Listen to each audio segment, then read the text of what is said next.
எப்பொழுதும் சந்தோஷமாயிருங்க. இப்பதான் தெரிந்து உங்க வெயிட் என்னன்னு. சும்மா அவங்க பாடும்போது கம்னு உட்காந்துக்கிறீங்க. எளிமையா சொல்லலாம், சந்தோஷமாயிருங்க, எப்பொழுதும் சந்தோஷ. துக்கமா சொல்லாதீங்க, சந்தோஷமா சொல்லுங்க. எப்பொழுதும் சந்தோஷமாயிருங்க. உயர்வானாலும் தாழ்வானாலும் பாடலாமே. தாழ்வானாலும் சர்வ வல்ல தேவன் நம்மோடு இருக்கிறார். சர்வ வல்ல தேவன் நம்மோடு இருக்கிறார். சந்தோஷமாயிருங்க, எப்பொழுதும் சந்தோஷமாயிருங்க. ஒருத்தர் மூஞ்சி ஒருத்தர் பார்த்து சொல்லலாம் இப்போ, சரிங்களா? ஆமா, ஒரு சிலர் பாட மாட்டேன்றாங்க, வெக்கமாகுது. பொண்ணு பார்க்க வந்துக்கிறாங்க இப்போ வெக்கப்படுறதுக்கு. கவனிங்க, ஒருத்தர் மூஞ்சை பார்த்து ஒருத்தர் கையை பிடிச்சி நம்ம பாட போறோம். என்ன பண்ணோம்? ஐயோ எனக்கு ஒரு மாதிரி இருக்குதுங்க. இன்னும் எல்லாரும் பாடணும், சரிங்களா? கை கொடுங்க, ஃபர்ஸ்ட் கையை பிடிங்க. ஒருத்தர் கையை ஒருத்தர் பிடிங்க பார்க்கலாம். மூஞ்ச பாருங்க, பாருங்களேன் மூஞ்சத்தான். சந்தோஷமாயிருங்க, எப்பொழுதும் சந்தோஷமாயிருங்க. ஐயோ சந்தோஷமாயிருங்க, எப்பொழுதும் சந்தோஷமாயிருங்க. உயர்வானாலும் தாழ்வானாலும், உயர்வானாலும் தாழ்வானாலும் சர்வ வல்ல தேவன் நம்மோடு இருக்கிறார். சர்வ வல்ல தேவன் நம்மோடு இருக்கிறார். சந்தோஷமாயிருங்க, எப்பொழுதும் சந்தோஷமாயிருங்க. சந்தோஷமாயிருங்க, எப்பொழுதும் சந்தோஷமாயிருங்க. எத்தனை பேர் சந்தோஷமா இருக்கிறீங்க? உண்மையாவே சந்தோஷமா இருக்கிறீங்களா? பிரசங்கனாவே கோழி தலை போடுற மாதிரி போட்டுக்கிறது. இப்பதான் சந்தோஷமா இருக்கணும். பூஸ்ட் குடிக்க போறோம். அல்லேலூயா. குழந்தைங்களா மட்டும் கொஞ்சம் சைலண்டா வச்சுக்கங்க, சரிங்களா? குழந்தைங்கன்னா அப்படித்தான் இருப்பாங்க. ஆமா, அவங்கள அடக்கிறது தான் நம்ம சாமர்த்தியம். எத்தனை பேர் ஒத்துக்கிறீங்க? அவங்கள அடக்கிறது தான் நம்ம சாமர்த்தியம். சரி, வரும்போது என்ன பண்ண, அமைதியாக இருக்க மாட்டோம். 4 கமர் கட்டோ கடலை மிட்டாயை வாங்கி போட்டுன்னு வந்துடணும். இல்லை பால் புட்டி நிறைய பால் ஊற்றி எடுத்துன்னு வந்துடணும். அது கத்தும் போதெல்லாம் வாயில் வச்சு விட்டுடும். அது போட்டு நெருக்கினே தான் இன்னும் அழுது போட்டு கிள்றாங்க. அமைதியார் அமைதியார்னா அது அப்போ தான் இன்னும் அழும். அதனால கமர் கட்டு சாக்லேட்டு அது வாயில் வச்சிருங்க, அமைதியாக இருக்கும். அல்லேலூயா. எத்தனை பேர் மகிழ்ச்சியாக இருக்கிறீங்க? அந்த காலி சேர் எடுத்து கிட்டாரிஸ்டுக்கு போட்டிருக்க நின்னுக்கிறாரு. வாங்க, பிரைஸ் எல்லாம் கர்த்தருக்கு மகிமை உண்டாகட்டும். அற்புதமான காரியங்களை நாம் தியானித்துக் கொண்டிருக்கிறோம். அற்புதமான காரியங்களை தியானித்துக் கொண்டிருக்கிறோம். விலையேற பெற்ற காரியங்களை தியானித்துக் கொண்டிருக்கிறோம். இன்னைக்கு தொடர போறோம். பரிசுத்த வேதாகமம் என்கிறது இது ஒரு ரிலிஜியஸ் புக் கிடையாது. இது ஒரு மத புத்தகம் கிடையாது. இது வாழ்வியலின் புத்தகம். ஒரு மனிதன் ஒரு வாழ்க்கையை, அவன் வாழ்க்கை எப்படி கர்த்தருக்குள்ளே வாழ வேண்டும் என்கிறதை நமக்கு கற்றுக் கொடுக்கிற புத்தகம். அல்லேலூயா. பரிசுத்த வேதாகமங்கிறது இது மத புத்தகம் இல்ல, இது மத புத்தகம் இல்ல, இது ஒரு வாழ்வை படித்துக் கொள்கின்ற ஒரு அற்புதமான புத்தகம். அல்லேலூயா. இதுல கணவன் மனைவி எப்படி வாழணும், பெற்றோர் எப்படி இருக்கணும், பிள்ளைகள் எப்படி இருக்கணும், மத சம்பந்தப்பட்ட சடங்குகள் மாத்திரமல்ல, ஒருவருடைய வாழ்க்கையில எத்தனை கிளைகள், பிரான்சஸ், எத்தனை பாகங்கள் இருக்குமோ அத்தனை பாகங்களையும் ஒரு மனுஷன் எப்படி சிறப்பா வாழணும்னு நமக்கு கற்றுக் கொடுக்கிற புத்தகம் தான் இந்த பரிசுத்த வேதாகமம். அல்லேலூயா. இன்னைக்கு வெளியே நிறைய வேதாகமம் இருக்கிறது. எல்லாம் கற்பனை காவியங்கள் நிறைந்திருக்கும். ஒரு ஊரில் ஒரு ராஜன் பிறந்தான், அந்த ராஜாவுக்கு ஒரு மனைவி ஒரு ஊரில் பிறந்தாள் என்று. கொஞ்சம் யோசித்து பாருங்க. அந்த ராஜாவுக்கு அப்ப யாருன்னு தெரியாது, அந்த ராணிக்கு அப்ப யாருன்னு தெரியாது. அப்படிப்பட்ட கதை கிடையாது. இது புராண இதிகாச கதை கிடையாது. இது சரித்திரம், இது வந்துட்டு சத்தியம், இது வந்துட்டு வாழ்வின் பாடத்தை படித்துக் கொடுக்கிற புத்தகம். அல்லேலூயா. இன்றைக்கு பலருடைய வாழ்க்கையிலே பல பிரச்சனைகள், பலருடைய வாழ்க்கையிலே பல பிரச்சனைகள். பெரும்பாலான பிரச்சனைகளுக்கு காரணம் என்ன கேட்டீங்கன்னா குடும்ப பிரச்சனை தான். ஐயா பிள்ளைங்க ஒழுங்காவே படிக்கலையா, படிக்க வேண்டிய நேரத்தில் ஏங்க அப்படின்னா அந்த நேரத்தில் தான் இவர் வீடே தங்கலை, பிள்ளைங்க படிக்கிற நேரத்தில் தான் வீடே தங்கலை, அப்படியே இருந்தாரா? அந்த நேரத்தில் அந்த பிள்ளைங்களாம் அது ஒரு வழியா போயிடுச்சு. கொஞ்சம் யோசித்து பாருங்க. குடும்ப பிரச்சனை என்னங்க, ஒரே சோகமா இருக்கிறீங்க, ஜெபத்தில் வந்து உட்காந்துக்கின்னு சந்தோஷமா இருங்கன்னு பாட்டு பாடின பிறகும் யாரோ ஒருத்தர் சோகமா இருக்கிறாங்க. என்னன்னு கேட்டா என் கூட்டுக்காரர் என்னை திட்டாருன்னு சொல்றாங்க.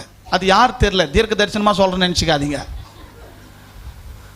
சோகம் எங்க போனாலும் கஷ்டம், எங்க போனாலும் சோகம். ஏற்கனவே நான் கேட்டேன், வீட்டில் சண்டை போட்டு வாதியார் பள்ளிக்கூடத்துக்கு வந்தா என்ன ஆகும்? மாணவனுடைய மண்டை வீங்கும். யோசித்து பாருங்க. வீட்டில் சண்டை போட்டு டாக்டர் ஹாஸ்பிட்டலுக்கு வந்தா என்ன பண்ணுவாரு? வயிற்று நோவுக்காரனுக்கு தலைநோவு மாத்திரையும், தலைநோவுக்காரனுக்கு வயிற்று நோவு மாத்திரையும், இந்தாடா போட்டுக்கிட 10 மாத்திரை, நீ எந்த மாத்திரையோ யாருக்கோ 8 கொடுத்து எவனே சாவடிக்க வேண்டியது தான். சாவடி என்ன செய்யறது? பாரு, கத்து குத்து வச்சுக்கிறாங்க பாரு. சாவடி அப்பா சொல்லு. கவனிங்க. அப்போ பிரச்சனை, போராட்டம், உபத்திரவம். இன்னைக்கு பலர் செத்து போறதுக்கு காரணம் கூட குடும்ப பிரச்சனை. பலருடைய வாழ்க்கையை முடிச்சுக்க நினைக்கிறதுக்கு காரணம் கூட குடும்ப பிரச்சனை. இன்னைக்கு குடும்பத்தில் பல பிரச்சனைகள், பண பிரச்சனை மட்டும் இல்லை, பல பிரச்சனைகள். ஆகவே இந்த குடும்ப பிரச்சனைகளுக்கு பரிசுத்த வேதாகமம் தீர்வை சொல்லுகிறதா என்று கேட்டால் நிச்சயமாகவே தீர்வு சொல்லுகிறது. ஒரு சமுதாயத்தின் வளர்ச்சி ஒரு குடும்பத்தின் வளர்ச்சியை சார்ந்திருக்கிறது. தேவ நாம மகிமைப்படணும்னா அதுக்கு ஒரு குடும்பம் மகிமையா வாழ்ந்து காட்டணும். ஆக ஒரு குடும்பத்தின் ஆசீர்வாதம் என்கிறதே, ஒரு குடும்பத்தினுடைய வெற்றி என்கிறதே, ஒரு குடும்பத்தினுடைய அந்த சமாதானம், அமைதி என்கிறதே இந்த முழு உலகத்தின் அமைதி. எத்தனை பேர் கவனிக்கிறீங்க? எல்லா குடும்பமும் அமைதியா ஒற்றுமையா சமாதானமா இருந்தா இந்த உலகத்துல ஏது பிரச்சனை, இந்த உலகத்துல ஏது போராட்டம்? அப்ப குடும்பங்கள்ல சமாதானம் இல்லை, குடும்பங்கள்ல நிம்மதி இல்லை, எல்லா குடும்பமும் நல்லா இல்லை. ஆஃப்டர் ஆல் கிறிஸ்தவ குடும்பங்களாவது நல்லா இருக்கணுமே. வசனம் மட்டும் எழுதி வச்சுட்டு வாங்க. அலங்கத்துக்குள்ளே சமாதானமோ, அரண்மனைக்குள்ளே சுகமோ, வீட்டில் போனா எல்லாம் நோவு, வீட்டில் போனா என்ன சண்டை.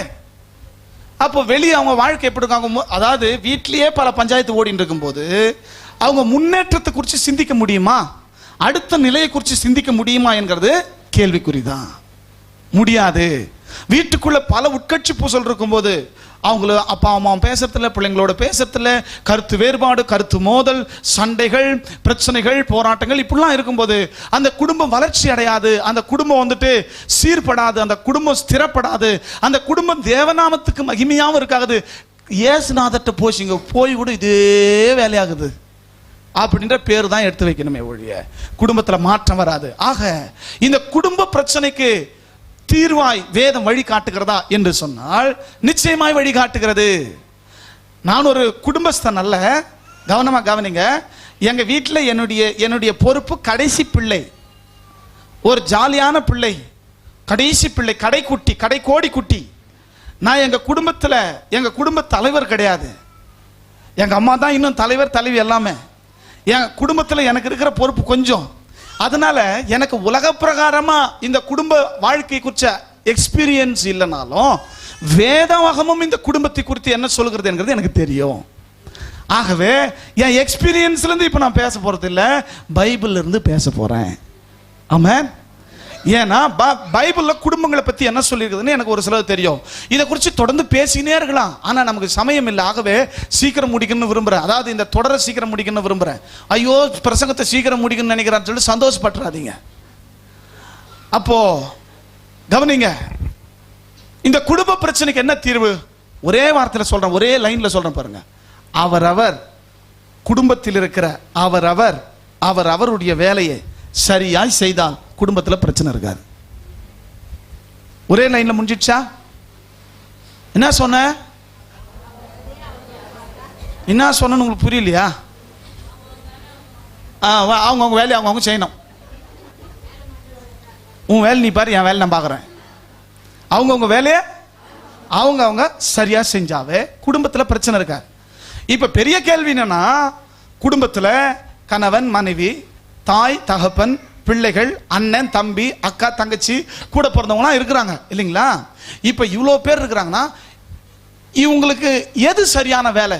இப்ப ஒவ்வொருத்தரும் நான் பண்றது தான் கரெக்ட் இருக்கிறாங்க. எல்லாரும் என்ன நினைச்சுக்கிறாங்க? நான் பண்றது தான் கரெக்ட். என்னை போல யாருமே பொறுத்துக்குன்னு வாழ மாட்டாங்க இந்த உலகத்தில். இது எல்லா அம்மாமாரும் சொல்ற டைலாக். எல்லாருக்குமே அவங்க கரெக்ட், எல்லாருக்குமே அவங்க சரி.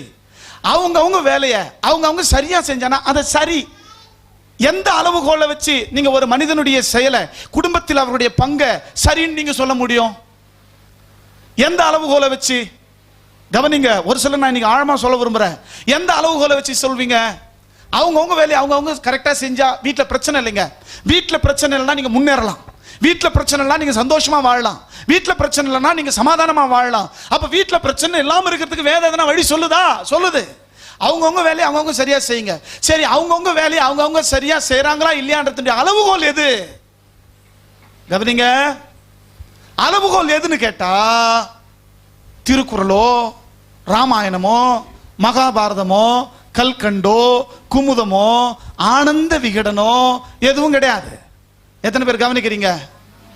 பரிசுத்த வேதாகம் தான் அதனுடைய அளவுகோல். என் வேலையை நான் சரியாய் செய்கிறேனா இல்லையா, என்னுடைய பங்கை குடும்பத்தில் நான் சரியாய் ஆற்றுகிறேனா இல்லையா என்கிறதுடைய வரையறை எது? பரிசுத்த வேதாகமம். ஆமென். இந்த வேதாகமத்தில் பரிசுத்தாவின் அபிஷேகத்தை எப்படி பெற்றுக்கொள்றது மட்டும் இல்ல, இந்த வேதாகமத்தில் ஒரு புருஷன் தன்னுடைய கடமையை வீட்டில் எப்படி சரியா செய்யணும்னு இருக்குது. ஆமென். இந்த வேதாகமத்தில் ஆவியின் வரங்களை எப்படி பெற்றுக்கொள்றதுடைய வழிமுறை மட்டும் கிடையாது, ஒரு மனைவி தன்னுடைய வீட்டில் எப்படி ஒழுங்கா இருக்கணும், சரியா தான் வேலையை செய்யணும் அப்படின்றது இருக்குது. எப்படி ஆவியின் வரங்களை நீங்க பெற்றுக்கொள்ளணும்ன்றது மட்டும் இல்ல, பிள்ளைகள் எப்படி தங்களுடைய பொறுப்பை வீட்டில் சரியா செய்யணுன்ற வரையறையும் வேதத்தில் இருக்கிறது. எத்தனை பேர் கவனிக்கிறீங்க? அப்ப தலையிலிருந்து ஆரம்பிச்சோம். எங்க இருந்து ஆரம்பிச்சோம்? தலையிலிருந்து ஆரம்பிச்சோம். எந்த தலை? வேதம் தலைன்னு எதை சொல்லுது? இந்த உலகத்துல எவனோ தலை நின்னுக்கிறான். ஆனா பரிசுத்த வேதாகமம் யார தலைன்னு சொல்லுது அப்படின்னு கேட்டீங்கன்னா, புதிய ஏற்பாட்டு கீழே கிறிஸ்துவை தலை என்று சொல்லுகிறது. இயேசுவை. நம்மளுக்கு தலை யாரு? வாய்த்தன் சத்தமா தான் சொல்லுங்களேன். எனது தலைவன் இயேசுராஜன், மார்பில் சாய்ந்து சாய்ந்து மகிழ்ந்து மகிழ்ந்திருப்பே. நம்முடைய தலைவர் யாரு? சத்தமா அந்த பேர் சொல்ல அவ்வளவு வெக்கமா? இயேசு நம்ம தலைவர். அவர்தான் பிரதானமான தலைவர். இப்ப அந்த தலைவர் இன்னொரு தலைவரை குடும்பத்துக்கு ஏற்படுத்துறார். இதுக்கு மேல நீ தான் குடும்பத்துக்கு தலைமையா அப்படின்றார். யார சொல்றாரு? கணவனை பார்த்து சொல்றார். வீட்டில் யார் கணவன் என்ற பொசிஷன்ல இருக்கிறாங்களோ, ஆதாமுடைய இடத்துல இருக்கிறாங்களோ, அவங்கள பார்த்து கர்த்தர் சொல்ற, நீ தான் குடும்ப தலைவன். அதான் நான் ஏற்கனவே போன வாரம் சொன்னேன், தலைமை சரியில்லைன்னா நிலைமை சரியா இருக்காது. அப்ப தலைமை சரியா இருக்கணும். எத்தனை பேர் கவனிக்கிறீங்க? அதாவது ஒரு மனைவியை பார்த்தா அவங்க புருஷன் எப்படின்னு சொல்லிடலாம். எத்தனை பேர் கவனிக்கிறீங்க? எத்தனை பேர் நான் சொல்றது புரியுது? ஒருவருடைய மனைவியை பார்த்தா அவங்க புருஷன் எப்படின்னு சொல்லலாம். ஒருவருடைய மனைவி அப்படியே இருக்கிறாங்கன்னா இதுக்கு என்ன அர்த்தம்? வீட்டுக்காரரு சீடு மூஞ்சி. ஒரு அம்மா தலை பிடிக்குது, இப்படி இருக்குது. அந்த தலையோ பம்பையும் பரட்டியுமா பராரி மறிக்குது. யோசித்து பாருங்க. கிழிஞ்சி போன வாயில் படவை ஓடு தையல் போட்டு கை தையிலே போட்டு கட்டினுக்குது. கேலி செய்யல நான்.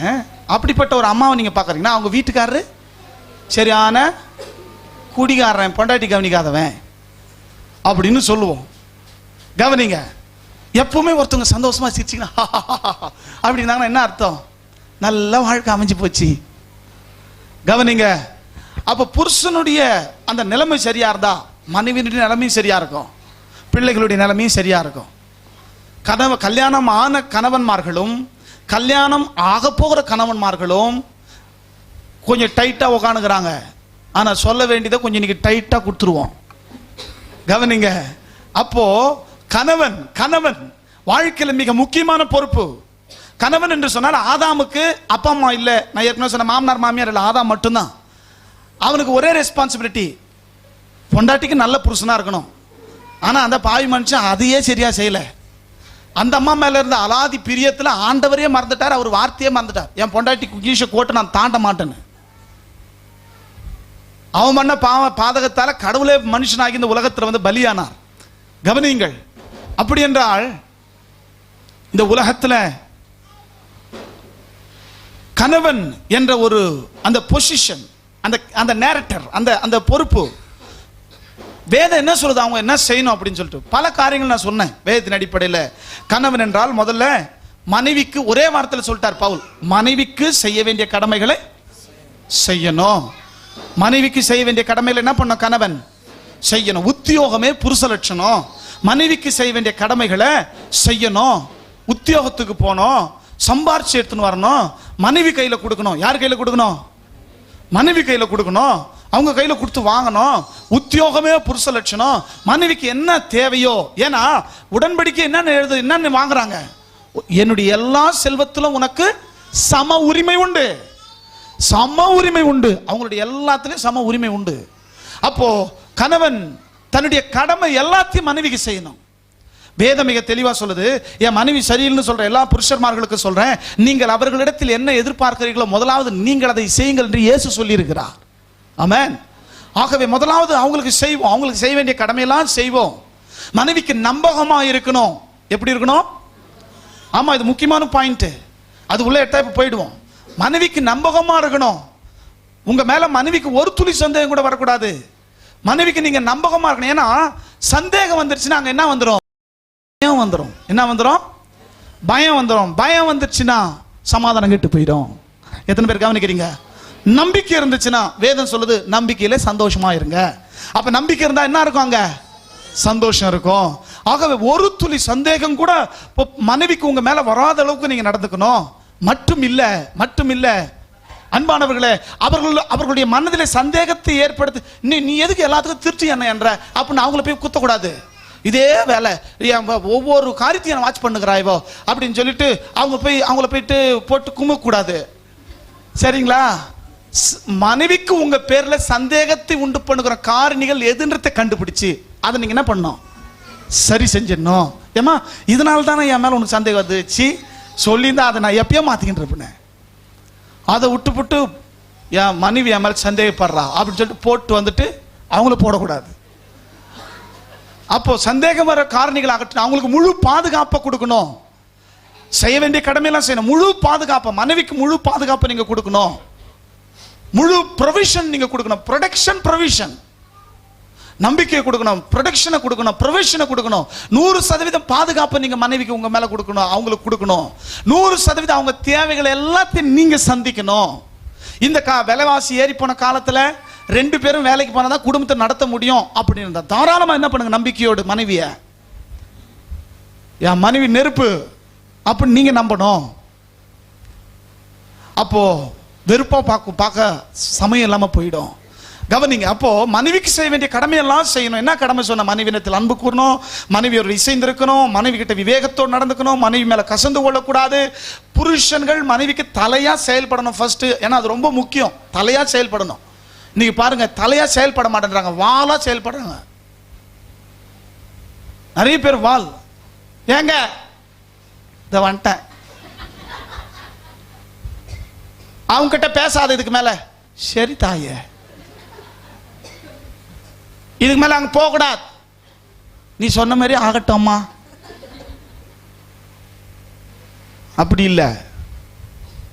மனைவிமார்கள் சொல்கிற நற்கருத்துக்களை, நல்ல ஆலோசனைகளை எடுத்துக்கணும். ஆனா ஏவால போல அப்பப்போ தேவ வார்த்தைக்கு புறம்பானவைகளை சொல்ல வாய்ப்பு உண்டு. ஏனென்றால் ஸ்திரீகள் பலவீனமான பாண்டம். ஆகவே கர்த்தருக்கு விரோதமா, வேதத்துக்கு விரோதமா ஒரு சிலதை சொல்ல சந்தர்ப்பம் உண்டு. நீங்க என்ன பண்ணணும்? தலையா இருக்கணும். எத்தனை பேர் கவனிக்கிறீங்க? தலையா இருக்கணும், சரியா இருக்கணும். சரி, தலையா இருக்கணும். மட்டுமில்லாமல் மனைவி என்ன பண்ற கூடாது? தள்ளிடணும்னு நினைக்க கூடாது. மனைவிக்கு செய்ய வேண்டிய கடமை எல்லாம் செய்யணும். மனைவிக்கு செய்ய வேண்டிய கனத்தை கொடுக்கணும். மனைவிக்கு கொடுக்க வேண்டிய மரியாதை என்ன பண்ண புருஷன்? நிறைய பேர் இது வேற, என்ன ஒரு மனைவியா மதிக்கிறாரா எங்க வீட்டுக்காரரு? அது பெரிய ஒரு கேள்வி தானே. பாருங்க, இதுக்கே டைம் 1/2 மணி நேரம் ஓடிடுச்சு. சந்தோஷமாயிருங்க, எப்பொழுதும் சந்தோஷமாயிருங்க. ஒரு முறை போட்டுடலாம் பதர், அப்படிதாங்க சந்தோஷமா இருப்பாங்க பொழுது. சந்தோஷமாயிருங்க, எப்பொழுதும் சந்தோஷமாயிருங்க. வெக்கமாக்குதா பாடுறதுக்கு?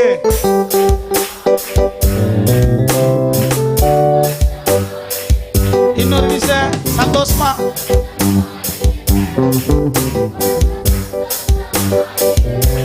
ரைட், சந்தோஷமா இருங்க.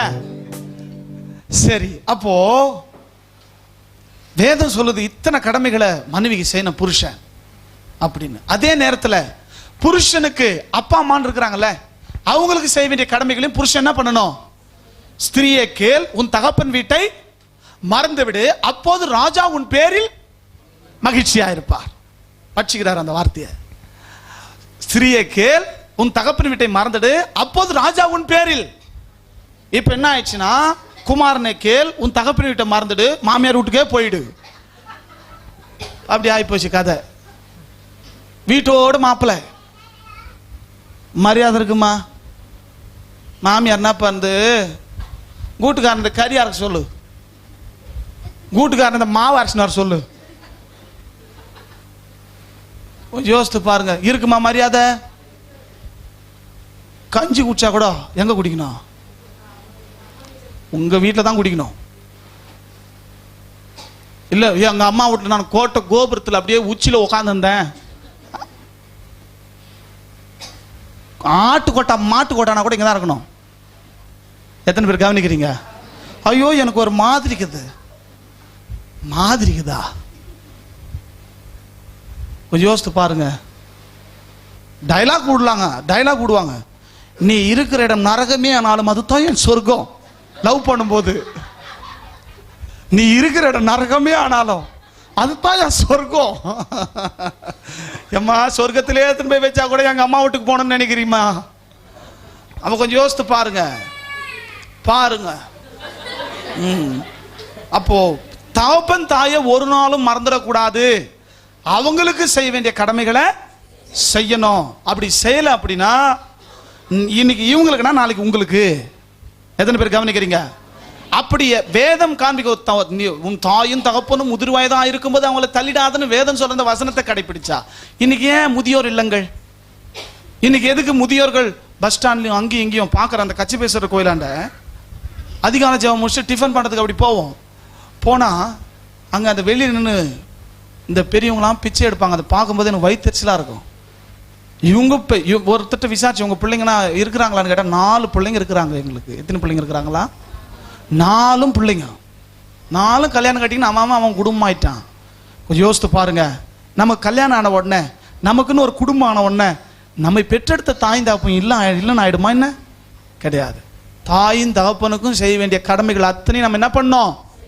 செய்யணும். அப்படி செய்யலைன்னா வாழ்க்கையில ஈடேறவே முடியாது. அது யாரா இருந்தாலும் சரி, தாய்க்கும் தகப்பனுக்கும் நீங்க செய்ய வேண்டிய கடமையை செய்யலைன்னா வாழ்க்கையில ஈடேறவே முடியாது. முட்டி முட்டி மோதலாம், மேல வர முடியாது. ஏன்னா இத்தனோண்டு குழந்தையா இருக்கும்போது அது எப்போ தெரியுமா நிறைய பேருக்கு புரியும்? ஒரு குழந்தைய பெத்து எடுக்கும்போது தான் புரியும்.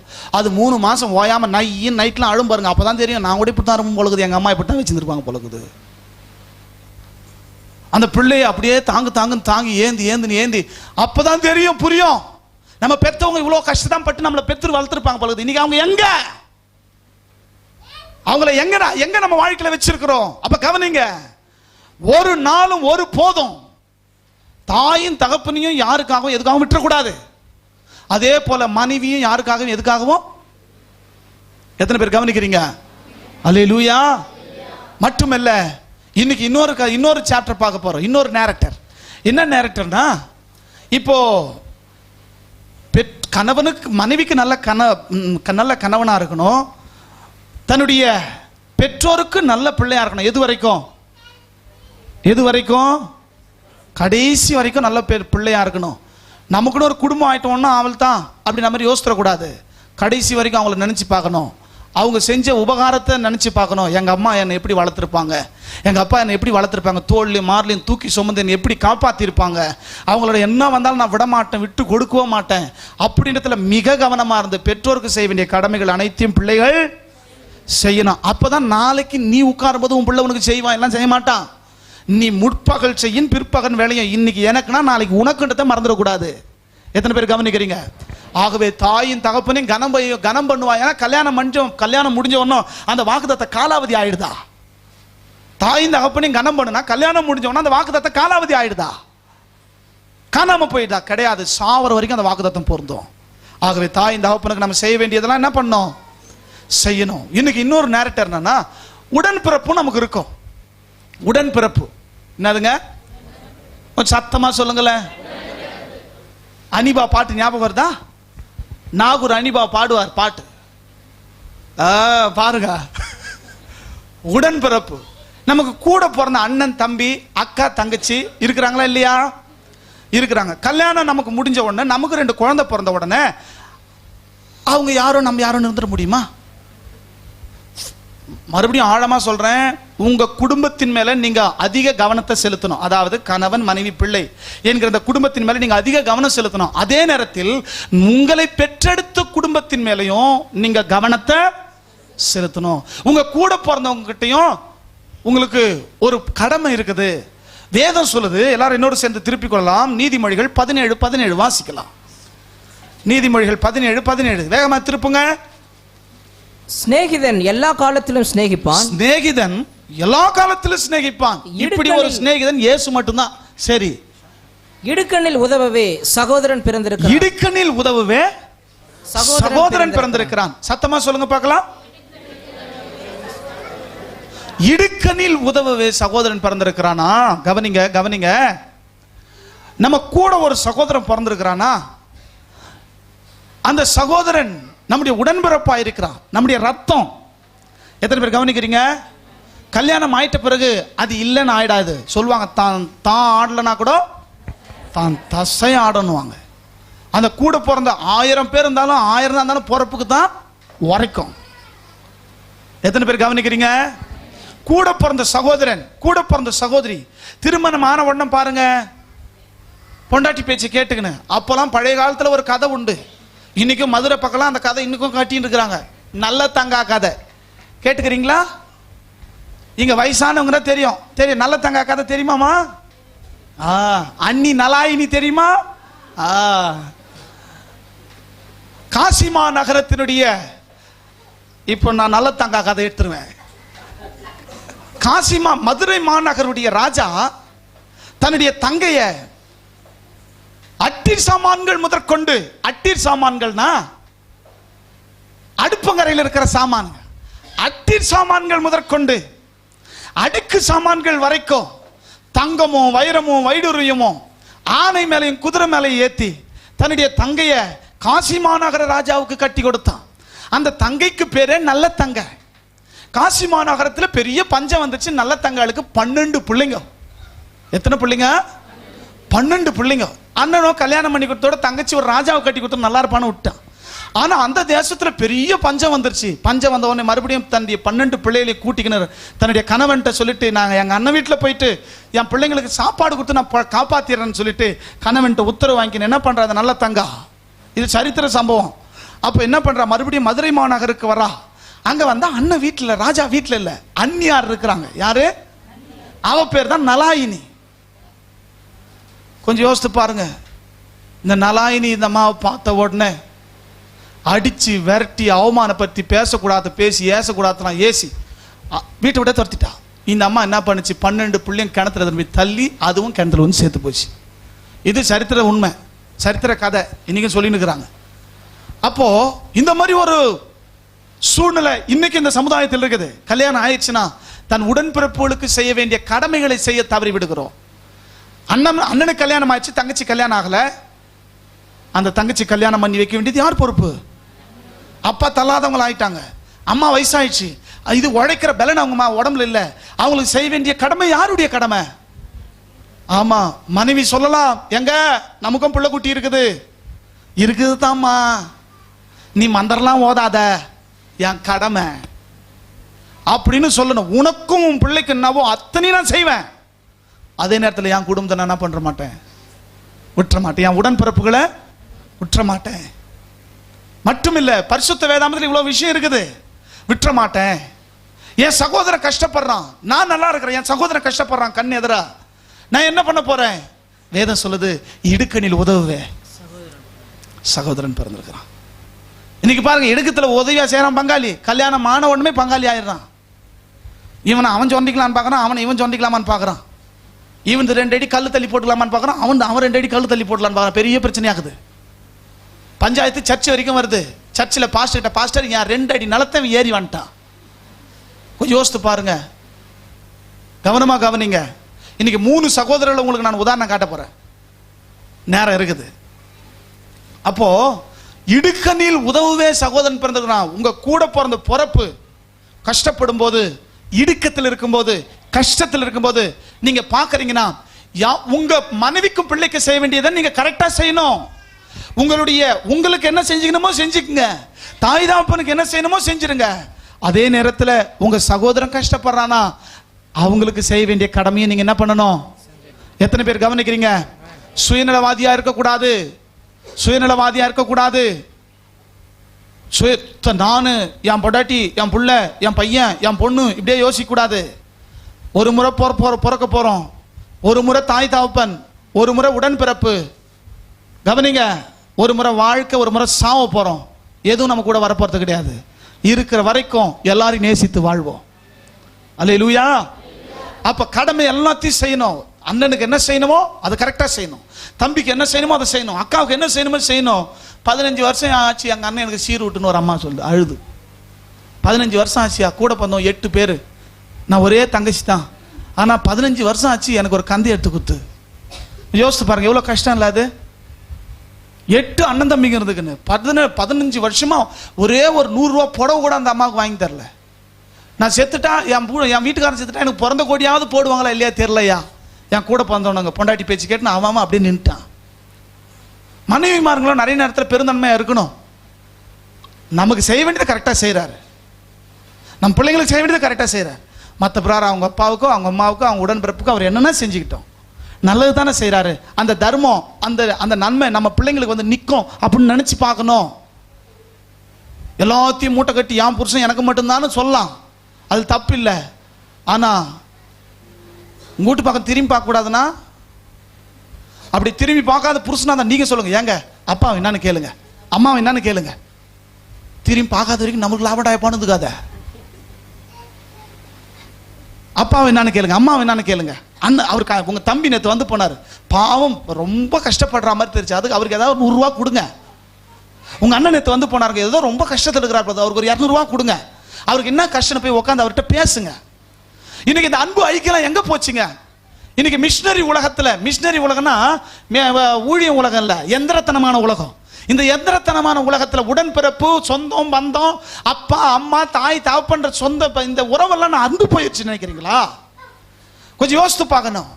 நமக்கு செய்ய வேண்டிய கடமைகளை சரியா செய்யணும். இடுக்கத்தில் வேதம் சொல்லுது, நீங்க என்ன பண்ணணுமா? உதவி செய்யணும். இடுக்கத்துல தான் என்ன பண்ணணுமா?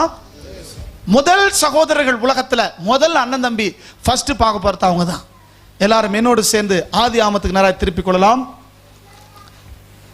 ஆதி ஆமம் 4வது அதிகாரம் 1ஆம் வாக்கியத்திலிருந்து வேகமா வாசிக்கலாம். ஆதாம் தன் மனைவியாகிய ஏவாளை அறிந்தான். இருங்க, எல்லாம் அவங்க வேதத்தை திருப்புங்க. ரேஷன் கடைக்கு போகும்போது ரேஷன் அட்டை எல்லாம் வருமா? பைபிளை திருப்புங்க, வாசிங்க. ஆதாம் தன் மனைவியாகிய ஏவாளை அறிந்தான். ஆதாம் தன் மனைவியாகிய ஏவாளை அறிந்தான். அவள் கர்ப்பவதியாகி காயினை பெற்று கர்த்தரால் ஒரு மனுஷனை பெற்றேன் என்றாள். பின்பு அவனுடைய சகோதரனாகிய ஆபேலை பெற்றாள். கவனிங்க, இதுல மூத்தவன் பேர் என்ன?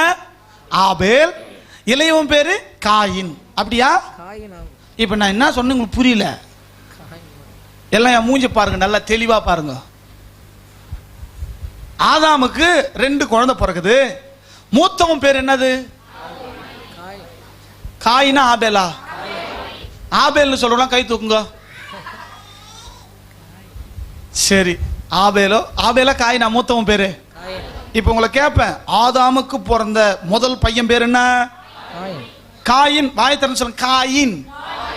காயின். கவனிங்க, இளையவன் பேர் என்ன? ஆபேல். இளையவன் பேர் என்னங்க? முதல் அண்ணன் தம்பி. இந்த உலகத்திலேயே முதல் அண்ணன் தம்பி பேர் என்ன சொல்லுங்க? காயின் ஆபேல். சரி, வாசிங்க 3ஆம் வாக்கியம். ஆபேல் சில நாள் சென்ற பின்பு காயின் நிலத்தின் கனிகளை கர்த்தருக்கு காணிக்கையாக கொண்டு வந்தான். கவனிங்க, இது ஒரு நல்ல விஷயம். நிலத்தின் பலனை காணிக்கையாக கொண்டு வந்தான். அப்போ அப்பாவும் அம்மாவும் ஆதாமும் ஏவாளும் பிள்ளைக்கு என்ன சொல்லி கொடுத்துக்கிறாங்க? காணிக்க கொடுக்கணும்னு சொல்லி கொடுத்துக்கிறாங்க. எவ்வளோ பிள்ளைக்கு அதை சொல்லி கொடுக்குறோம், இதை சொல்ல கொடுக்குறோம், டாக்டர் ஆகணும்னு நினைக்கிறோம், இன்ஜினியர் ஆகணும்னு நினைக்கிறோம், அது ஆகணும்னு நினைக்கிறோம், இது ஆகணும்னு நினைக்கிறோம். பிள்ளைக்கு தேவ காரியங்களை சொல்லித்தரமா? யோசித்து பாருங்க. ஒரு பையனுக்கு அவங்க அம்மா 2 ரூபா கொடுத்தாங்களாம். டே 1 ரூபா நீ என்ன பண்ண, காணிக்கு போட்டு 1 ரூபா நீ எடுத்துக்கணும். இந்த குரங்கு பையன் என்ன பண்ணிச்சான், காவா மேலே எகிரி எகிரி குச்சின்னு போச்சான். ஒரு எகிரி அந்த 1 ரூபா எங்கே வந்துடுச்சு, காவால் வந்துடுச்சு. பேலன்ஸ் இருக்கிறது 1 ரூபா. அவன் சொல்றான், ஏசப்பா உங்க 1 ரூபா விழுந்துச்சு, பேலன்ஸ் இருக்குது ஏன் 1 ரூபா. இவ்வளோ உஷாரு பாருங்க. பெற்றோர் பிள்ளைக்கு காணிக்க கொடுக்கறத என்ன பண்ணும், சொல்லி தரணும். முதிர் வயது வரைக்கும் அதை விட மாட்டாங்க. ஆமென். முதல்ல நீங்க உங்க கையால காணிக்கப்படுத்த பிள்ளைங்க பார்க்கணும். அந்த பிள்ளைங்க கையில காசு கொடுத்து நீயும் காணிக்க போடணும்னு சொல்லி தரணும். எடுத்தவனும் காணிக்க கொடுக்கணும்னு சொன்னா கொடுத்தாதான் என்ன ஆசீர்வதிப்பாருன்னா அப்படியேப்பட்ட ஆசீர்வாதமே எனக்கு வானான்ட்டு போடுவான். ஆகவே காணிக்க போடுறத சொல்லி தரணும். சரி, அண்ணனும் தம்பியும் காணிக்க செலுத்த போறாங்க. சரி வாசிங்க. ஆபேலும் தன் மந்தையின் தலையீற்றுகளில், இவரும் காணிக்க எடுத்துன்னு வராரு, அண்ணனும் காணிக்க எடுத்துன்னு வராரு, தம்பியும் காணிக்க எடுத்துன்னு வராரு. என்ன நடக்குது வாசிங்க. அவைகளில் கொழுமையானவைகளிலும் சிலவற்றை கொண்டு வந்தான். ஆபேலையும் அவன் காணிக்கையும் கர்த்தர் அங்கீகரித்தார், காயினையும் அவன் காணிக்கையும் அவர் அங்கீகரிக்கவில்லை. ஏன் அங்கீகரிக்கல, ஏன் அங்கீகரிச்சாருன்றது அப்புறம், அது வேற கதை. காயின் மூத்தவனுடைய காணிக்கை கர்த்தர் வானான்ட்டாராம், இளையவனுடைய காணிக்கை கர்த்தர் வேணும்னு எடுத்துக்கினாராம். இது யார் ஃபால்ட்டு சொல்லுங்க பார்க்கலாம். இப்போ யார் ஃபால்ட்டுன்னு நினைக்கிறீங்க? யார் ஃபால்ட்டோ என்ன கேட்டா எனக்குடா யார் தெரியும். யார் ஃபால்ட்டுன்னு நினைக்கிறீங்க? ஆபேல் ஃபால்ட்டா, காயின் ஃபால்ட்டா, இல்ல கர்த்தர் ஃபால்ட்டா? காயின் வேணான்ட்டானா காயின் தான், கர்த்தர்ட்ட ஃபால்ட் இருக்க வாய்ப்பு இல்லை.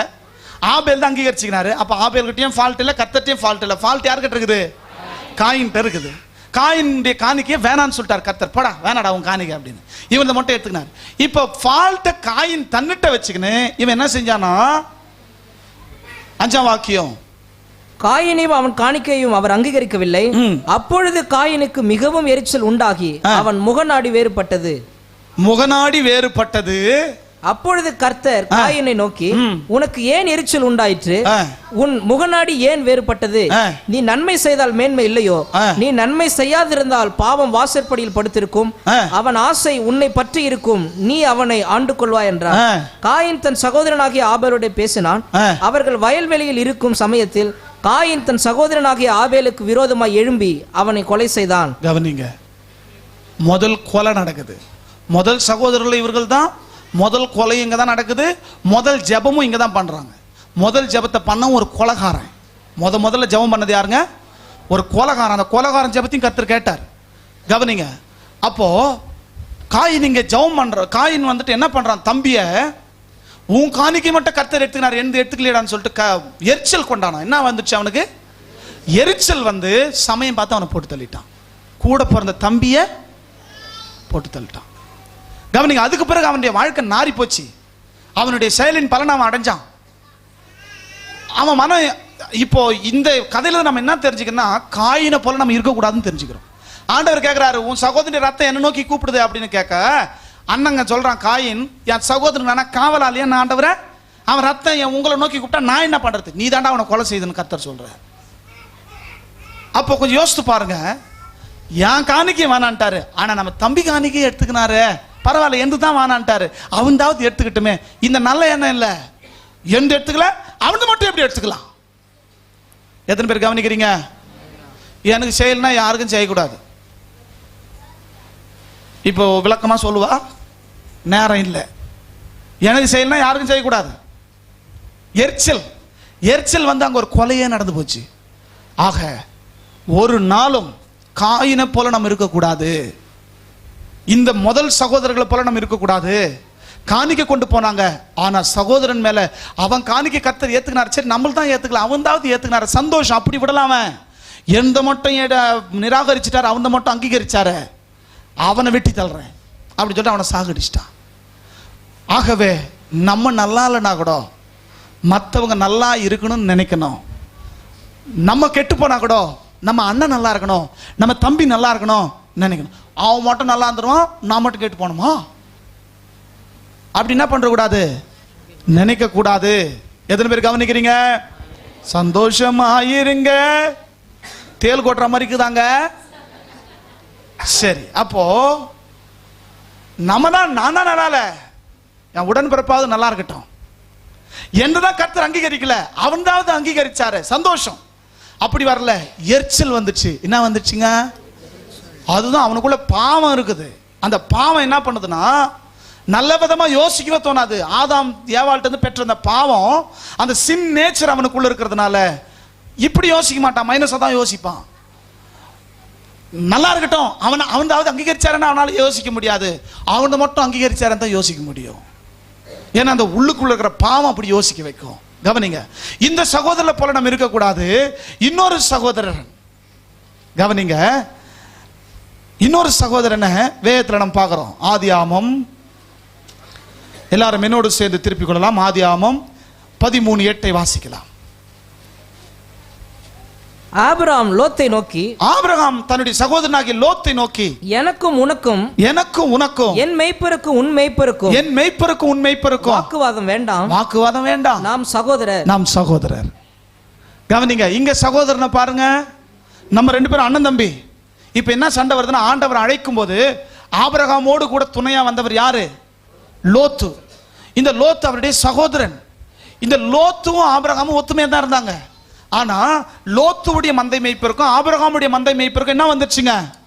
சண்டை வந்துருச்சு. சண்டை வந்தவொடனே ஒருத்தருக்கு ஒருத்தர் வாக்குவாதம். இப்ப வாக்குவாதம் முத்தி போவா. அண்ணன் மூத்தவன் ஆபிரகாம் என்ன பண்றான்? லோத்தை பார்த்து, தம்பி, நம்ம 2 பேரும் அண்ணன் தம்பி, நம்ம அடிச்சுன்னு பிறந்தா ஊர் வேடிக்கை பார்க்க அசிங்கம், நம்மளுக்கு வாக்குவாதம் வேணாம், உனக்கு என்ன வேணும்? இந்த எல்லாம் உனக்கு முன்னாடி இருக்குது, உனக்கு எது வேணும்னு நினைக்கிறியோ அதை எடுத்துக்கோ, உனக்கு எது வேணாம்னு நினைக்கிறியோ அதை நான் எடுத்துக்கிறேன். எவ்வளவு பெரிய பெருந்தன்மை பார்த்தீங்களா அண்ணனுக்கு? இவன் தம்பி பார்த்தான், எதெல்லாம் பசுன்னு இருக்குதோ எல்லாம் எழுந்து போய் எடுத்துக்கினான். எதெல்லாம் காஞ்சி கருவாடாக கிடக்குதோ அதெல்லாம் அண்ணனை கூட்டு போயிட்டான். விட்டு கொடுத்தவன் ஒரு நாளும் கெட்டு போக மாட்டான். பங்குல முந்தி கை வைக்கிறவன், கிராமத்தில் சொல்லுவாங்க, பங்குல முந்தி கை வைப்பாங்க, பங்குல முந்தி எடுத்துக்குவாங்க. பார்த்தா சாப்பிட்டு பேதி ஆகிட்டு இருக்கும். விட்டு கொடுக்கணும். எதுல என்ன பண்ணோம்? விட்டு கொடுக்கணும். ஆபிரகாம் விட்டு கொடுத்துட்டான். சரி, நான் பசுமையா இருந்தாலும் நீ எடுத்துக்கோ, வறண்ட நிலத்தெல்லாம் எனக்கு கொடுத்துருச்சு, நான் எடுத்துக்கிறேன். கொஞ்ச நாள் ஆச்சு, அவன் போன பசுமை வறட்சி ஆகி போச்சு, இவன் இருந்த வறட்சி செழிப்பாகி போச்சு. அப்போ விட்டு கொடுத்தா ஒரு நாள் என்ன பண்ண மாட்டோம்? கெட்டு போக மாட்டோம். ஆபிரகாம் என்ன பண்ண? தன் சகோதரனுக்கு விட்டு கொடுத்தான். காயினை போல இருக்கக்கூடாது, ஆபிரகாம போல இருக்கணும். லோத்து போல இருக்கக்கூடாது, ஆபிரகாம போல இருக்கணும். சரி, இவன் எல்லாத்தையும் எடுத்துக்கிட்டு போயிட்டான். கவனிங்க, இப்ப என்ன நடக்க தெரியுமா? போன ஊர்ல பசுமையா இருக்குதுன்னு தேடிக்கிட்டு போனார் பாத்தீங்களா? இவர் போய் உக்காந்த இடத்துல சத்துருக்கெல்லாம் வந்துட்டு இவன் எல்லாத்தையும் களவாண்டியும் தூக்கின்னு ஓட்டானுங்க. லோத்து உடையது எல்லாத்தையும் அபகரிச்சுன்னு அண்ணனை ஏமாத்திட்டு என்ன பண்ணான்? பசுமையானதெல்லாம் எடுத்துன்னு வந்தான். எடுத்துன்னு போய் அவனாவது வச்சு வாழ்ந்தானா? இல்ல, இன்னொருத்த 3வது ஆள வந்துட்டு தட்டி பறிச்சுன்னு ஓடிவிட்டான். எல்லாத்தையும் நிராயுதபாணியா நிக்கிறான். ஆபிரகாம போய் சந்திக்க மூஞ்சி கிடையாது. யாரோ ஒருத்தன் வந்து சொல்றான் ஆபிரகாம் கிட்ட, ஆபிரகாமே உன் கூட சண்டை போட்டுன்னு போனானே உன் தம்பி, அவன் அங்க போயிட்டு உன்னை ஏமாத்திட்டு அவ்வளோ வச்சுன்னு வாழ்ந்தானே, அவன் வாழல ஆபிரகாமே. இன்னொருத்தன் வந்து அவன் எல்லாத்தையும் திருடிக்கிட்டு போயிட்டான். இப்போ நம்மள அதான் என்ன பண்ணிருப்போம்? சரி, நான் சொல்லியிருப்போம்,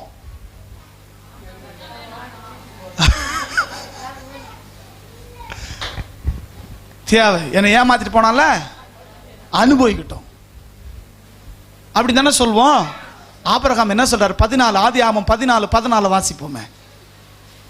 தன் சகோதரன் சிறையாக கொண்டு போகப்பட்டதை ஆபிரகாம் கேள்விப்பட்ட போது அவன் தன் வீட்டிலே பிறந்த கைப்பிடிந்தவர்களாகிய 318 ஆட்களுக்கு ஆயுதம் தரிப்பித்து தான் என்னும் ஊர் மட்டும் அவர்களை தொடர்ந்து ராக்காலத்திலே அவனும் அவன் வேலைக்காரரும் பிரிந்து பவுஞ்சுகளாய் அவர்கள் மேல் விழுந்து அவர்களை முறியடித்து தமஸ்குவுக்கு இடதுபுறமான ஓபா மட்டும் துரத்தி சகல பொருட்களையும் திரும்பி கொண்டு வந்தார்கள். அல்லேலூயா.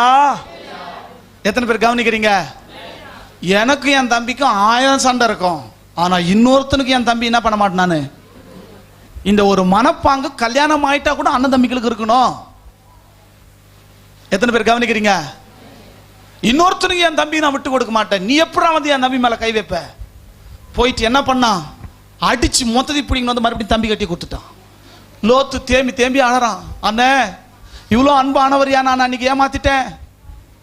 எத்தனை பேர் கவனிக்கிறீங்க? ஆக தம்பி தீங்கு செஞ்சா கூட அண்ணன் என்ன செய்யணும்? நன்மை செய்யணும். இதுக்கு யார் பெரிய உதாரணம்? ஆபிரகாம் பெரிய உதாரணம். அப்படி தம்பி தீங்கு செஞ்சா கூட ஐயோ இந்த காரை கூட குத்துருவார் பழகுது இவர் பேசுறத பார்த்தா. அப்ப கவனிங்க, பொதுவா சொல்றேன், வேதம் சொல்றத பொதுவா சொல்றேன். அப்ப தம்பி தீங்கு செஞ்சா கூட அண்ணன் என்ன பண்ணணும்? விட்டு கொடுக்கணும். விட்டு கொடுத்தா கெட்டே போக மாட்டேன். ஆனா அபகரிக்க நினைச்ச தம்பி ஒரு நாள் அவஸ்தைப்படுவான். எத்தனை பேர் கவனிக்கிறீங்க? அப்போ மட்டும் இல்லாமல் இன்னொரு சகோதரர்களை வேகமா உங்களுக்கு நான் காமிக்க விரும்புறேன். எல்லாரும் என்னோடு சேர்ந்து ஆதியாமத்தின் புத்தகம் 33வது அதிகாரம் திருப்பிக் கொள்ளலாம். ஆதியாமம் 33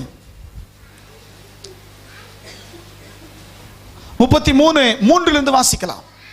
தான் அவர்களுக்கு முன்னாக ஒன்றிலிருந்து வாசிங்க. யாக்கோபு தன் கண்களை ஏறெடுத்து இதோ ஏசாவும் அவனோட கூட 400 மனிதரும் வருகிறதை கண்டு பிள்ளைகளை லேயாள் இடத்திலும் ராகேல் இடத்திலும் 2 பணிவிடைக்காரர்கள் வாசிக்கத்தை கவனிங்க, உங்க வேதத்தையும் கவனிங்க. வெவ்வேறாக பிரித்து வைத்து பணிவிடைக்காரிகளையும் அவர்கள் பிள்ளைகளையும் முதலிலும் லேயாளையும் அவள் பிள்ளையும் இடையிலும் ராகேலையும் யோசேப்பையும் கடையிலும் நிறுத்தி தான் அவர்களுக்கு முன்னாக நடந்து போய் 7 விசை தரை மட்டும் குனிந்து வணங்கி தன் சகோதரரை கிட்ட சேர்ந்தான். அப்பொழுது ஏசா எதிர்கொண்டு ஓடி வந்து அவனை தழுவி அவன் கழுத்தை கட்டிக்கொண்டு அவனை முத்தம் செய்தான். இருவரும் அழுதார்கள். இந்த கான்செப்ட் என்னன்னு உங்களுக்கு தெரியுதுங்களா?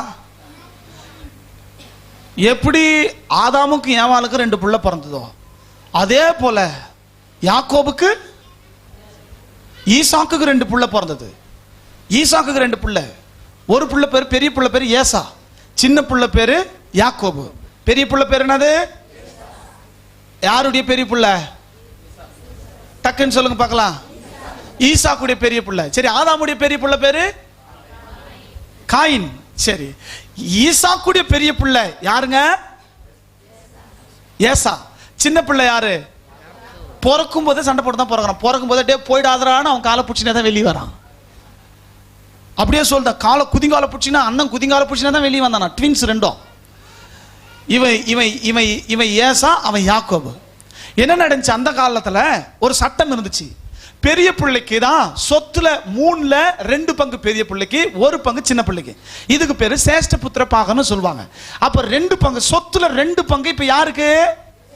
பெரியவனுக்கு. சொத்துல 1 பாகம் யாருக்கு? சின்ன பிள்ளைக்கு.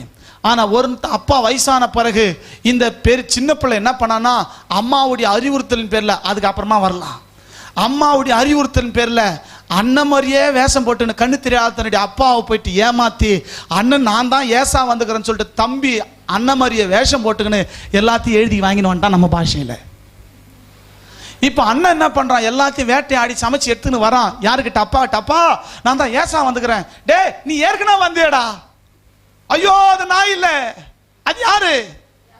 யாக்கோபு வேஷம் மாறி என்ன போல வேஷம் போட்டு வந்துட்டு எந்த அபகரிச்சு தட்டி பறிச்சு ஏமாத்திட்டு போயிட்டான அந்த பாதகன் அப்படின்னு கொதிக்கிறான். அதுக்கப்புறம் அம்மா சொல்றாங்க, பாருங்க அம்மா வந்துட்டு என்ன வேலை பண்ணிக்கிறாங்க பாருங்க. ஒரு கண்ணில் வெண்ணெய், ஒரு கண்ணில் சுண்ணாம்பு. இந்த பையனை போய் திருடிக்கிட்டான்னு சொல்லிட்டாங்க. மறைஞ்சிக்கவும் வழி சொல்றாங்க. டே எங்க அண்ணன் அந்த 16ஆம்ல இருக்கிறாரு, நீ என்ன பண்ணு, அங்க ஓடிடு, இவன் உன் கையில காட்டின உன்னை கொலை பண்றான், நீ அங்க ஓடி போயிடு, அங்க ஓடி போய் ஒழிச்சுக்கோ, நான் சொல்லும் போது வா. 20 வருஷம் கழிச்சு ஒரு பொண்டாட்டிக்கும் 10 வருஷம் வேலை செஞ்சு இப்படி ஒரு மாமியார் பார்த்துக்க முடியாது. ஒரு பொண்ணுக்கும் 10 வருஷம் வேலை செஞ்சு 2 பொண்ணையும் கட்டிக்கின்னு பிள்ளை குட்டிலாம் பெத்துக்கின்னு சொல்றான். வெறும் கையா போனேன், பிள்ளை குட்டிகளோடு திரும்பி வரேன் அப்படின்னு சொல்லிட்டு திரும்பி வரான். எங்க வரான்? தன்னுடைய தகப்பன் வீட்டுக்கு வரான். பல வருஷங்களுக்கு அப்புறம் யாரு வர்றது? ஏமாத்திட்டு போனவன் வரான். யாரு வர்றது? தட்டி பறிச்சவன் வரான். யாரு வர்றது? வஞ்சகம் வரான். இப்போ ஏசா என்ன பண்ணுவான்? கத்தி எடுத்து ஏமாத்திட்டு போனவனே திருட்டு போயிர சதாக்குன்னு குத்த போறாரா? கிடையாது. வேதம் சொல்லுது, அப்பொழுது ஏசா எதிர்கொண்டு ஓடி வந்து அவனை தழுவி அவன் கழுத்தை கட்டி கொண்டு அவனை முத்தம் செய்து இருவரும் அழுதார்கள். இது இல்லையா உடன்பிறப்பு? எத்தனை பேர் கவனிக்கிறீங்க? நீங்க பெத்த பிள்ளைங்க ஒத்துமையா இருக்கிறாங்கன்றதுலாம் உங்களுக்கு சந்தோஷம். அப்ப யோசித்து பாருங்க, இது இல்லையா பிள்ளை, இது இல்லையா உடன்பிறப்பு, இது இல்லையா சகோதர பாசம்?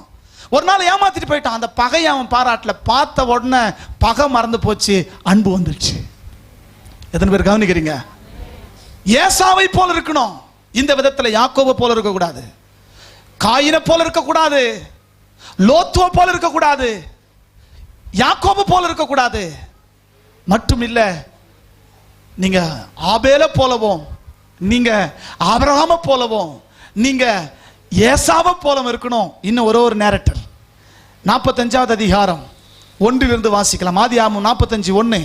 அப்பொழுது யோசேப்பு தன் அருகே நின்ற எல்லாருக்கும் முன்பாக, யோசேப்பு தன் அருகே நின்ற எல்லாருக்கும் முன்பாக தன்னை அடக்கி கொண்டிருக்க கூடாமல், தன்னை அடக்கி கொண்டிருக்க கூடாதபடிக்கு யாவரையும் என்னை விட்டு வெளியே போக பண்ணுங்கள் என்று கட்டளையிட்டான். யாவரையும் என்னை விட்டு வெளியே கொண்டு போங்கள் கட்டளையிட்டான். யோசேப்பு தன் சகோதரருக்கு தன்னை வெளிப்படுத்துகையில், யோசேப்பு தன் சகோதரருக்கு தன்னை வெளிப்படுத்துகையில் ஒருவரும் அவன் அருகில் நிற்கவில்லை, ஒருவனும் அவன் அருகில் நிற்கவில்லை. அவன் சத்தமிட்டு அழுதான், அவன் சத்தமிட்டு அழுதான். அதை எகிப்தியர் கேட்டார்கள், அதை கேட்டார்கள். பார்வோனின் வீட்டாரும் கேட்டார்கள். யோசேப்பு தன் சகோதரரை பார்த்து, நான் யோசேப்பு, என் தகப்பனார் இன்னும் உயிரோடு இருக்கிறாரா என்றான். அவனுடைய சகோதரர் அவனுக்கு முன்பாக அடக்கமுற்றிருந்ததினாலே அவனுக்கு உத்தரம் சொல்ல கூடாமல் இருந்தார்கள். அப்பொழுது யோசேப்பு தன் சகோதரரை நோக்கி, என் கிட்ட வாருங்கள் என்றான். அவர்கள் கிட்ட போனார்கள். அப்பொழுது அவன், நீங்கள் எகிப்துக்கு போகிறவர்களிடத்தில் விற்று போட்ட உங்கள் சகோதரனாக யோசேப்பு நான் தான். பாரியா என்ன நடக்குது இங்க? இந்த சம்பவத்தை கொஞ்சம் யோசித்து பாருங்க. அண்ணன் தம்பினா இவனுங்கெல்லாம் அண்ணன் தம்பிங்க. கொஞ்சம் யோசித்து பாருங்க. அம்மா விட்டு போன மூகுத்திக்கும் கமலுக்கும் அடிச்சுக்கிறான் நம்ம ஊர்ல. அதுனா மூகுத்தி எனக்கு, கமல் மட்டும் உனக்கா அப்படின்னு கொஞ்சம் யோசித்து பாருங்க. அப்பாவுடைய அருணா கொடிய பங்கு போறதுல சண்டை சுடுகாட்டிலே நடக்குது இந்த சமுதாயத்தில். கொஞ்சம் யோசித்து பாருங்க. ஒரு நாள் இந்த யாக்கோபுக்கு பிள்ளை பிறந்ததுங்க. யாக்கோபுக்கு குழந்தைங்க பிறந்தாங்க. எத்தனை பிள்ளைங்க பெத்தாலும் பெத்தான்? 12 பெத்தான். எத்தனை பிள்ளைங்க? 12 பிள்ளைங்க பெத்தான். இதுல 11வது ஆள் பேர் யோசேப்பு. கவனிங்க, 11வது ஆள் பேர் யோசேப்பு. இந்த யோசேப்பு தன் தகப்பனால் விசேஷமாய் பார்க்கப்பட்டான். தன் தகப்பனால் விசேஷமாய் பார்க்கப்பட்ட போது மற்ற 11 பேரால் என்ன பண்ண முடியல, பொறுத்துக்க முடியல. நம்மளையும் தானே பெத்தாரு, அவனை மட்டுமா பெத்தாரு, நம்மளையும் தானே, அதுன்னு அவனை மட்டும் ஸ்பெஷலா பாக்குறாரு அப்படின்னு ஒரு காண்டு. ஃபர்ஸ்ட் காண்டு என்ன? காண்டுனா என்ன புரியுதா? காண்டுனா என்ன புரியுதா? சரி, உங்களுக்கு நல்லா புரியுன்னு நினைக்கிறேன். அப்போ ஃபர்ஸ்ட் காண்டு என்ன? அப்பா நம்ம எல்லாரையும் விட யோசேப்பு மட்டும் விசேஷமா பாக்குறாருன்ற மனஸ்தாபம். இன்னொன்னு என்னன்னா, இவன் கள்ளங்கப்பட இல்லாதவன். இவன் என்ன பண்றான், அப்பா போயிட்டு அண்ணன்மார்கிட்ட 2 முறை சொல்லிட்டான், அண்ணே நீங்க எல்லாம் எனக்கு முன்னாடி வணங்குவீங்க, நான் உங்களுக்கு முன்னாடி நிமிந்து நிப்பேன். பாருங்க, 11 பேருக்கும் பத்திக்கு நெறித்து திக்கி திக்கி திக்கி திக்கி திக்கிது. எச்சி பாலை குடிச்சு பிறந்தவன் இவனுக்கு முன்னாடி நம்ம போய் வணங்குவோமா? இவன் நமக்கு முன்னாடி நிப்பா, நம்ம இன்னும் ஆனவங்குது. ஏற்கனவே அண்ணன்மாருங்க எல்லாருக்கும் பெரிய காட்டம்.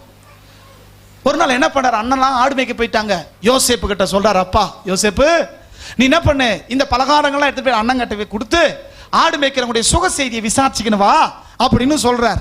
யோசேப்பு என்ன பண்றாரு, சுக செய்தி விசாரிக்கிறதுக்கு அண்ணனுக்கு பலகாரம்லாம் எடுத்துக்கிட்டு போகும்போது தூரத்துல பார்க்கும் போதே அந்த எரிச்சல் பிடிச்சவனுங்க திட்டம் திட்டானுங்க. இவன் பலகாரம் எடுத்துக்கணும் அண்ணன் அன்பா ஓடி வரும்போது அவனை பிடிச்சி அடிச்சு அவன் சட்டை கிழிச்சு அவனை குத்துயிரும் கொலை உயிரும் ஆக்கி, அதோ வராம வர்ற கனவு கண்டவன் சொப்பனம் கண்டவன் நமக்கு மேல துரைத்தனம் பண்ணவன் அவனை சாவடிங்கடான் அப்படின்னு சொல்லிட்டு என்ன பண்ணிட்டாங்க, அடிச்சு தண்ணீர் இல்லாத வெறுங்குழியில போட்டான். உள்ள கத்துறான், ஐயோ ஐயோ அண்ணனுங்களே, நான் என்ன பாவம் பண்ணேன், நான் உங்களுக்கு என்ன துரோகம் பண்ணேன், ஏன் என்ன இப்படி அடிச்சு இந்த குழியில போட்டீங்க அப்படின்னு கத்த. யோசேப்பு கொஞ்சம் யோசித்து பாருங்க, அவன் மனசு எந்த அளவுக்கு வேதனைப்பட்டிருக்கும். கத்துறான், ஏன் அடிச்சாங்கன்னு தெரியல, அடிக்கிறானுங்க, அடிச்சு குழியில போட்டானுங்க. குழியில போட்டது மட்டும் இல்ல, இன்னொரு பாதகத்தை செஞ்சாங்க. தெரியுமா செஞ்சாங்க, தூரத்திலிருந்து வர அந்த எகிப்தியரும் கேட்ட குழியிலிருந்து கத்தின்னு கிடக்குறான்னு சொல்லிட்டு தூக்கி எடுத்து அடிமையா வித்துட்டானுங்க. என் தம்பிய அடிமையா வித்துட்டான். நகைய விற்கத்தை கேள்விப்பட்டிருப்பீங்க, தம்பியே வித்துட்டான். அண்ணன்மாருங்க சேர்ந்து யாரை வித்துட்டானுங்க? தம்பியை வித்துட்டானுங்க. கொஞ்சம் யோசித்து பாருங்க, கொஞ்சம் கவனமா கவனிங்க. தம்பியே வித்துட்டானுங்க, அடிமையா கொண்டு போயிட்டானுங்க. இவனுடைய ட்ரெஸ்ஸை மட்டும் ரத்தத்தில் நல்லா தோச்சி அப்பாண்ட எடுத்துன்னு போய் அண்ணங்களாம் அப்பா அப்பா நாங்கள் ஆடு மேய்ச்சிருந்தப்ப இந்த சட்டை மாட்டுச்சு, இது தம்பியுடைய சட்டை, தம்பியை சிங்கம் பிடிச்சின்னு போயிடுச்சு. எவ்வளோ பெரிய வேலை பார்த்துக்கிறானுங்க பாருங்களா, மூளை எப்படி வேலை செய்து பாருங்க. தம்பியை சிங்கம் பிடிச்சின்னு போயிடுச்சுன்னு சொல்லிட்டானுங்க. காலங்கள் சென்றது. அடிமையா போன இடத்துல அவன் அரசனுக்கே அதிகாரியா மாறிட்டான். ஊரெல்லாம் பஞ்சம், சாப்பாடு இல்லாம இந்த 11 பேரும் சாவ கிடக்குறானுங்க. இந்த சூழ்நிலை 11 பேரும் யாரு கிட்ட போறானுங்க? எகிப்து கிட்ட போறாங்க. எகிப்துல போனா அந்த தானியதாரியா யார் உட்கார்ந்து இருக்கிறது? தம்பி தான். அவங்களுக்கு தெரியல, ஏன்னா அந்த அவனை என்னவா வித்தனமோ, அவன் இருக்கிறானோ செத்தானோ. இவர் யோசேப்பு கிரீடம் வச்சுக்கணும், பொன் வஸ்திரம் தரிச்சுக்கணும், வெள்ளி வஸ்திரம் தரிச்சுக்கணும், சிம்மாசனத்தில் உட்காந்துக்கிறாரு. தம்பி தானே அவங்களுக்கு தெரியல. ஆனா தம்பி என்ன பண்ணிட்டான்? கண்டுபிடிச்சிட்டான். வரது யாரு? வரது யாரு? இந்த உலகத்துல கூட பிறந்த அண்ணன் கெட்டு போயிட்டான்னு வச்சுங்களேன், அடையாளமே தெரிஞ்சா கூட தம்பி ஆபீசர் ஆகிறானா, தம்பி அப்படின்னா பரதேசி யாரா நீ போடான்ட்டு போயிடுவான். உலகம் அப்படிப்பட்ட உலகம். பார்க்க டீசென்சி லுக் இருந்தாதான் கூட பிறந்த கூட மச்சி பேசுவான், இல்லை மதிக்க மாட்டான். இல்லைன்னா ஒன்னன்றான் அண்ணா, அவன் எங்க அண்ணன் கிட்ட பைத்தியக்காரன் பழகுதுரா, பைத்தியம் புஷி எல்லாரையும் அண்ணா அண்ணனுங்கிறான். யோசித்து பாருங்க, உலகம் அப்படிப்பட்ட உலகமா இருக்குது. இவன் என்ன பண்றான்? சிம்மாசனத்துல உட்கார்ந்து இருக்கிறான். கண்டுக்குனா வந்தது யாரு?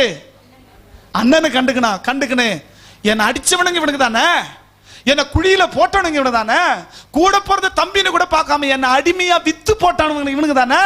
டே போர் சேவகா, வாங்கடா எல்லாரும், பிடிக்கடா இவனுங்களை, கட்டுக்கடா, ஒவ்வொருத்தனையும் கையில ஆணியும் ஈட்டி எடுத்து குத்துங்கடா இப்படி சொல்ல.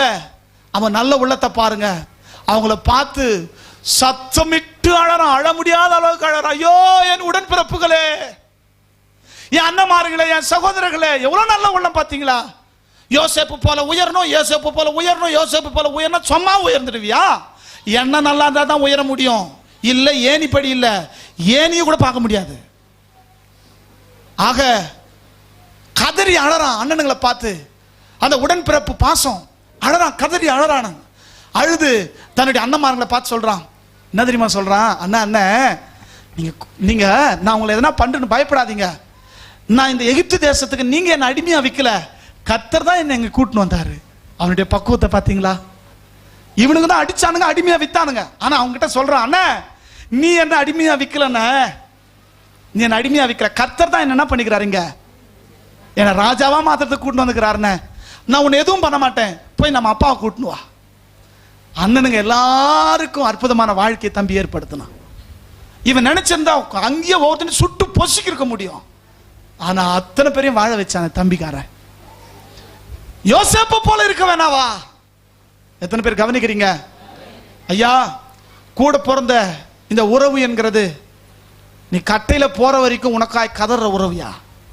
என்ன வந்தாலும் அந்த உறவை நீ ஆண்டவர் தான் அண்ணன் தம்பியா உங்களை ஏற்படுத்தி இருக்கிறார். நீங்க விபத்தா எதர்ச்சியா போறீங்களா, கடவுள் தான் அண்ணன் தம்பியா உங்களை பிறக்க வச்சிருக்கிறாரு. எந்த சூழ்நிலை யாருக்காகவும் உங்க அண்ணனை விட்டு கொடுத்துறாது, உன் தம்பி விட்டு கொடுத்துறாது, அக்கா விட்டு கொடுத்துறாது, தங்கச்சி விட்டு கொடுத்துறாது. அவங்களை எப்பவும் நேசி, அவங்களுக்கு செய்ய வேண்டிய கடமை எப்பவும் செய்ய, யார் பேச்சும் கேட்காத. சந்தோஷமாயிருங்க, எப்பொழுதும் சந்தோஷமாயிருங்க. உண்மை அவங்க வீட்லயே அவங்க வீட்டையே பார்த்துருக்கிறாருங்க. உன் வீட்டை பார்க்கலன்னா கேளு, உன் குடும்பத்தை பார்க்கலன்னா கேளு. அவங்க வீட்டையே பார்த்துருக்கிறாருங்கன்னா பார்க்காம போங்கன்னு விட்டுருவாங்க. நடுரோட்டில் உன்னை நடுரோட்டில் விட்டா கேளு, உனக்கு சோறு போடனா கேளு, உன் பிள்ளைங்களுக்கு துணிமணி வாங்கி போடனா கேளு. கூட பிறந்த பிறப்புக்கு செய்ய வேண்டியதை ஐயா, இந்த உலகம் அன்பினால் கட்டப்பட்டு, இந்த உலகம் உறவுகளால் கட்டப்பட்டு, இந்த உலகம் கிறிஸ்தவ உலகம் தேவ நாமத்து மகிமைக்காய் வாழ்ந்தா எவ்வளோ ஆசீர்வாதமா இருக்கும். காயினை போல கிடையாது, எரிச்சல் கொண்ட காயினை போல கிடையாது. அன்பானவர்களே, ஏமாத்தின யாக்கோபு போல கிடையாது, அடிச்சு குழியில போட்ட அந்த அருமை சகோதரர்களை போல கிடையாது, விட்டு கொடுக்காம போன லோத்துவ போல கிடையாது. ஆபேல போல இருங்க, ஆபிரகாம போல இருங்க, ஏசாவை போல இருங்க, யோசேப்பு போல இருங்க. உங்க நல்ல உள்ளத்துக்கு கர்த்தர் உங்களை சிம்மாசனத்தில் உட்கார வைப்பார். அல்லேலூயா. யாருக்கும் எதுக்கும் உங்க அண்ணன் தம்பி அக்கா தங்கச்சி யாரையும் விட்டு கொடுத்துறாதீங்க. அவங்க தான் சொல்லி கொடுக்குறாங்கன்னு பார்த்தா ஐயா வேறு சொல்லி கொடுத்து அனுப்புறாரு போலகுது. Don't take like that. அந்த மாதிரி எடுத்துக்காதீங்க, அந்த மாதிரி எடுத்துக்காதீங்க தயவு செய்து. இந்த பரந்த மனப்பான்மோடு நீங்க இது இப்படி இருந்தாதான் வாழ்க்கை நல்லா இருக்கும். எத்தனை பேர் கவனிக்கிறீங்க? இப்படி இருந்தா தான் நல்லா இருக்கும். இப்படி இல்லைன்னா வாழ்க்கை நல்லா இருக்காது. கல்யாணம் ஆயிட்டோன்னு எல்லாம் செத்தா போயிட்டாங்க. நான் கேட்கறதுக்கு சரியா தப்பாங்க? கல்யாணம் ஆயிட்ட பிறகு எல்லாம் செத்தா போயிட்டாங்க. மனைவி மேல இருக்கிற அலாதி அன்பில் எல்லாத்தையும் மறந்துட்டு மனைவி முந்தானி பிடிச்சுன்னு போக கூடாது. அண்ணன், தம்பி, அக்கா, தங்கச்சி, பெத்த அப்பா, அம்மா எல்லாருக்கும் செய்ய வேண்டியதை செய்யணும். இப்படி செஞ்சீங்கன்னா அந்த குடும்ப அமைப்பு உறுதியா இருக்கும். இந்த குடும்ப அமைப்பு உறுதியா இருந்தா உங்க வாழ்க்கையே சந்தோஷமா இருக்கும். எல்லாரும் எழுந்து நிற்போம். உங்க வாழ்க்கை சந்தோஷமா இருந்தா தேவ நாம மகிமைப்படும். எல்லாரும் எழுந்து நிற்போம். Glory to Jesus. இந்த கடிகாரம் நிறைய நேரம் ஓடுது, அதை மாத்தி வச்சிடணும். 8:31 8:39 காட்டுது. எல்லாம் எழுந்து நில்லுங்க. என் மூஞ்ச பாருங்க, கடிகாரத்தை பார்க்காதீங்க. எல்லாம் எழுந்து நில்லுங்க. Glory to Jesus. இந்த உலகத்துல கர்த்தர் ஒரு விதியை வச்சுக்கிறார். நம்ம என்ன வேலைக்கிறோமோ அதுதான் நம்ம அர்ப்பணம். இன்னைக்கு நம்ம நம்ம தாய் தகப்பனுக்கு கூட பிறந்தவங்களுக்கு என்ன செய்யறோமோ அதை தான் நம்ம கூட பிறந்தவங்க நமக்கு செய்வாங்க. நாளைக்கு நம்ம பிள்ளைங்களை நமக்கு செய்வாங்க. அதுக்கு மிஞ்சி விதத்தை மிஞ்சி அறுத்துற முடியாது. யாரா இருந்தாலும் இதுக்கு விதிவிலக்கு கிடையாது. கர்த்தரை நோக்கி பார்ப்போம். சகோதரர்கள் மேல கசப்பா, உடன் பிறப்போல் மேல கோபமா, வைராக்கியமா, பகையா பேசி 10 வருஷம் ஆகுதுன்னு சொல்றீங்களா? இன்னையோட எல்லாத்தையும் தூக்கி குப்பையில போடுங்க. கர்த்தர் சொல்றார், இடுக்கணில் உதவுவே சகோதரன் பிறந்திருக்கிறான். உன் சகோதரனுக்காக விண்ணப்பம் பண்ணுன்னு சொல்லிட்டு யோவான்ல வாசிக்கிற 1 யோவான்ல உன் சகோதரனுக்காக நீ வேண்டுதல் செய். அவன் பாவம் செய்யறத பார்த்தா அவனை பரியாசம் பண்ணாத. உன் உடன்பிறப்பு அவனுக்காக நீ வேண்டுதல் செய்யா, அவனுக்காக வேண்டுதல் செய்யா. கர்த்தர் அதை கேட்பார்னு வேதம் சொல்லுது. ஆண்டவரே, சகோதரரே, ஒருவருக்கு ஒருவர் விரோதமா பேசாதீங்க. நீங்கள் சகோதரர்கள், நாம் சகோதரர்கள். நமக்கு வாக்குவாதம் வேணாம். குடும்பம் நல்லா இருக்கணும், தேவ நாம மகிமைப்படணும், இந்த உலகம் உண்மை தெய்வத்தை அறியணும். நல்ல கணவனாக, நல்ல பிள்ளையாக, நல்ல உடன்பிறப்பாக நீ இருக்க வேதம் வழி சொல்லு. ஏற்று நடக்க உதவி செய்யும். இயேசுவின் நாமத்தில் ஆமென்.